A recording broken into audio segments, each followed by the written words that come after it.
FoxxyBoxes. What's up guys, FoxxyBoxes here, and before we get into this deck profile, I want to apologize for it not coming out as when I said it was going to come out. I said in the last video in the description that it would be coming out soon, but due to me being sick as a dog and having a 7-day period of constant migraine pain, I've been just unable to work. So I want to apologize for that, but I want to thank you guys actually, on that note, changing the subject. I want to thank you guys for pushing us to 50 subscribers. It really means a lot to me, guys. It means a lot that you guys actually want to see my content so much that you would actually subscribe. And it may sound cliche, but I really appreciate it. I do this for you guys. It's really a hobby and I enjoy entertaining. So let's try for 50 more. Let's go for 100. But starting out this deck profile, we have Redox, Dragon Ruler of Boulders. He's in here as a Monster Reborn because you have a few Earth targets such as Glow Up Bulb, Max C, Spell Striker, and different cards. And having a Monster Reborn in the deck is really good, especially if you ditch Dandelion. I believe you get his tokens, so that's always good. Moving on, we have Quick Draw Synchron. This card is very, very good. It's a very good card. Yeah, it's very good. You can ditch, especially very good a combo with Level Eater. You would ditch Level Eater for his summoning requirement. Summon him, Level Eater eats away his level for a 4, and you'd go for a level 5. Now, I'm going to take out, really quick, I'm going to take that out. I'm going to take out the Junk Gardener, add in a Junk Warrior, because, I'll be honest, I've had so many times where I could make Junk Warrior, and I just couldn't. Moving on, we have Junk Synchron. He's another instant level 5 Synchro. If you play him right, you can revive half the cards in the deck with him, which is really good. He's a good tuner, and he's a good card to try to go into Road Warrior or any one of the Synchron monsters.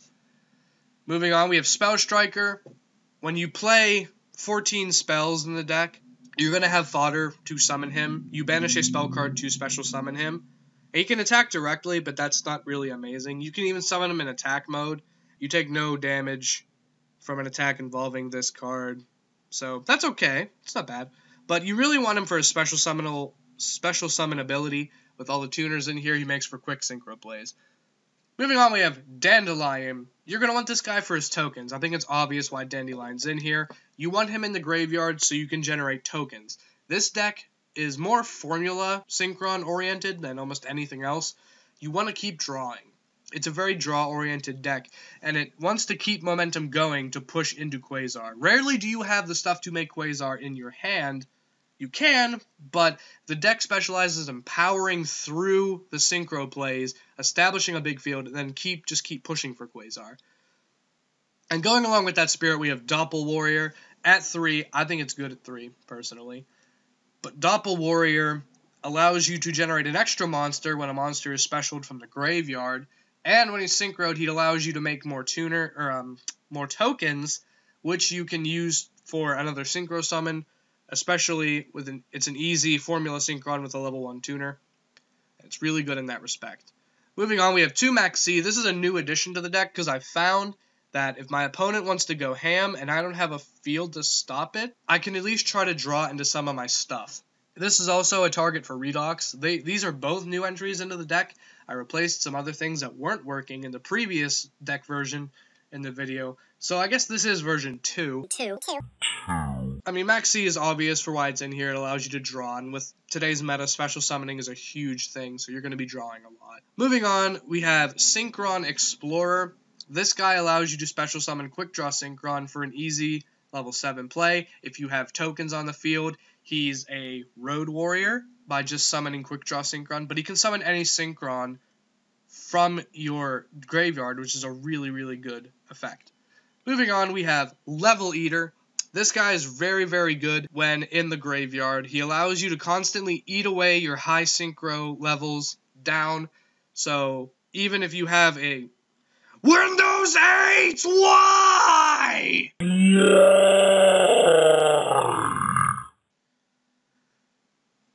Where was I? He's really, really fun, and he also creates a defensive wall if you really need to. you have a high-leveled synchro on the field, your opponent has a field you just can't match right now, you can just throw level eaters out from the grave, eat the level away, and make a defensive wall. Moving on to our level 1 tuners, we have 4 of them. Spore. Spore is very, very good in this deck because it allows you to have access to a level 4 or level 2 tuner via banishing Glow-Up Bulb or Dandelion. Spore is a very good card, level 1 tuner, summonable off of 1-for-1. And you can even ditch Dandelion to summon Spore, then get the tokens and make formula. As I said, this deck pumps out formulas like no one's business. Keeping on with that spirit, we have Glow-Up Bulb. You can't run this deck without Glow-Up Bulb. You can, but it's so much better with Glow-Up Bulb. Such a good card. It's a free special summonable tuner from the grave once per duel. Unknown Synchron, 2 of it, 1 for its special summon ability and 1 for Road Warrior. That's why I run 2. It's the same logic as behind Spore and Glow-Up Bulb. It's a level 1 tuner, which makes formula quicker. Moving into the spells and traps, we have 1-for-1. 1-for-1 is really good for ditching something that's necessarily dead in your hand to grab a tuner or level eater, sync up using any of these, and making your play from there. It allows you to set up the board, allows you to set up your graveyard, and that's very good in this deck. Moving on to Raigeki. Raigeki is board clearance, and I still believe heavily in board clearance. I don't care if my opponent pluses or draws or whatever. If they have an open field and I have Quasar, it's game over no matter what they drew. So that's my logic behind it. I like Raigeki. I'm glad it's off the ban list because it isn't broken right now. But moving on. Reinforcement of the army. Now that it's at 3, we have so many targets to target with it. I think we have 8 targets to search with reinforcements of the army, and that allows you a lot of diversity. If you open up a particular hand and you know you have plays with that hand, and you have a Rhoda in your hand, you can just activate it, search whatever you need, and then get your plays going. It deck thins, it's a searcher, it's good. Mind Control, because stealing your opponent's monsters is always fun, especially when you can synchro with them. I use it half the time to steal boss monsters to clear the field and attack directly, and half the time to tribute or synchro summon with it using their monster. It gets rid of their card, I get a monster out of it, it's a win-win. Soul Charge is an obvious reason why it's in here. I'm not going to go into in-depth why. You just make a field out of nothing pretty much, pay some life points. Upstart Goblin is meant to get to your plays quicker, faster, thins the deck, and it's a good card. Moving on to Foolish Burial. You want to bury certain cards in this deck, Glow-Up Bulb, Level Eater, Dandelion. Those are the kind of things you want to be dumping into the grave to get your advantage going as soon as possible. It's a really good card, and it's needed in this deck. Moving on, we have Tuning at 3. Tuning accomplishes what Rhoda can't in Searching, Quick Draw Synchron, and Unknown Synchron. So pretty much almost everything in the deck is searchable to an extent with the triple Rhoda, triple Tuning, and I really like that. Again, same logic with Rhoda, just get what you need and push on. Finally, for the 2 traps, we run Reckless Greed. This deck is fast. You want to get to your stuff as soon as possible. You have no defense other than what you can set up on the board. And that can be dangerous, but at the same time, if you're so quick and your opponent has no chance to stop you, it just goes off without a hitch. I know Vanity's Emptiness is seeing a lot of play, and with no real destruction things in here, the deck can be shut down very easily, but I haven't run into many problems with Vanities. It has stolen games from me, but most of the time, I just pump out a field so quickly that my opponent and their set Emptiness isn't going to be much of an effect when Quasar's already on the field turn 1.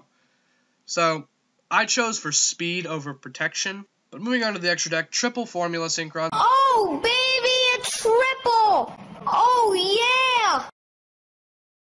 Some people run 2, some people still run 1. I say, why wouldn't you run 3 of this card? It's an amazing card. It allows you to draw. Same concept with the Reckless Greed and the Upstarts. You want to keep drawing. You want to keep pushing this deck out to its max. You don't want to stall. If you stall, you lose. You're stalled for just a turn. You can easily lose by losing the advantage. This deck is great for getting big boards out on the field, then replenishing their hand in the process. That's what I love about this deck. And with the formulas, it's very easy to do. Armory Arm allows you to do that extra push. It's the only level 4, And sometimes you'll be stuck with level 4s. You can't help it. Sometimes it'll happen. And I could think of no other card better than Armory Arm to put in here. It allows a smaller monster to become a bigger monster with a 1,000 attack point boost, and it turns it into a Flame Wingman and deals damage to your opponent equal to the monster that it destroyed and its attack points, which is really good. Moving on to our 5s, we run 4 level 5s, Cataster, Junk Warrior, Armades, and TG Hyper Librarian. Hyper Librarian has been a staple in this deck since the deck was a thing. Hyper Librarian allows you to draw. Armades allows you to stun the field and allow you to do your battlefield shenanigans unhindered. Junk Warrior is a stepping stone, a very easily made stepping stone, and Cataster gets rid of problematic cards even today. Though its versatility has been semi-limited, it's still a good card to have. Moving on to our level 6s, Drill Warrior. I recently picked up on using Drill Warrior. I really like this card. It allows you to add something back to your hand, and it allows you to banish it. So in a sense, you lose a monster on the field, but you keep it safe, which allows you to go for a bigger play next turn if you already have a board presence set up. And our second level 6 is Go-Yo Guardian. Go-Yo is a 28 beater that steals Yo Girl, pretty much plain and simple.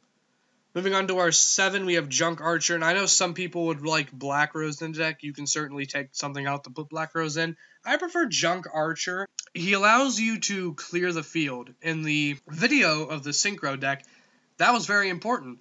My Quasar got destroyed, and I got my Shooting Star out, and Junk Warrior was able to allow me to get that big monster off the field and allow me to potentially push for gain. Moving on to our 8s, we have Junk Destroyer. This guy is a popper when he's special summoned by the Synchro summoning. You generally get 1 pop out of it. I wouldn't even waste 2 monsters that are small enough.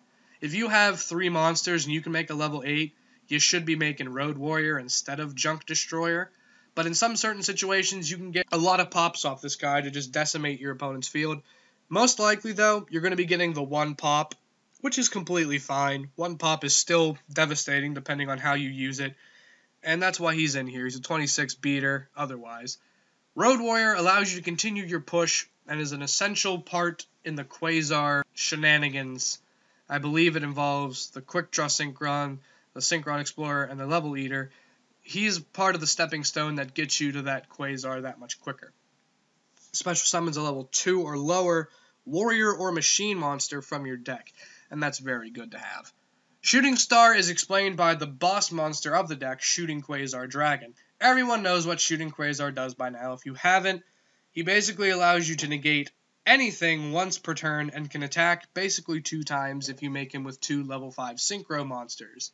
4,000 attack plus 4,000 attack is a game right there. Shooting Quasar is a powerful boss monster, but in today's game, the power creep is real, and even Quasar is outmatched sometimes, which is why I like to have Shooting Star in the deck. You can't summon Shooting Star other than getting Quasar out and Quasar being destroyed. My philosophy is, if I worked my ass off to summon this guy, I want every possible advantage if he's destroyed, and Shooting Star allows me to do that. Shooting Star is a 33 beater that's summoned off of Quasar. He has a bunch of neat effects, and he's a very good card to have as well. But guys, that is the Synchro deck profile. I really hope this is recording. This is the, I think, 12th take in 3 days. This video has been annoying me to no end. I haven't been able to even edit it because of so many things going wrong. I just really hope this works. I really hope you guys enjoy it. If you have any suggestions for the deck, leave them in the description down, leave them in the comment section down below. I'd love to hear your opinions of this deck. Until then, FoxxyBoxes signing off.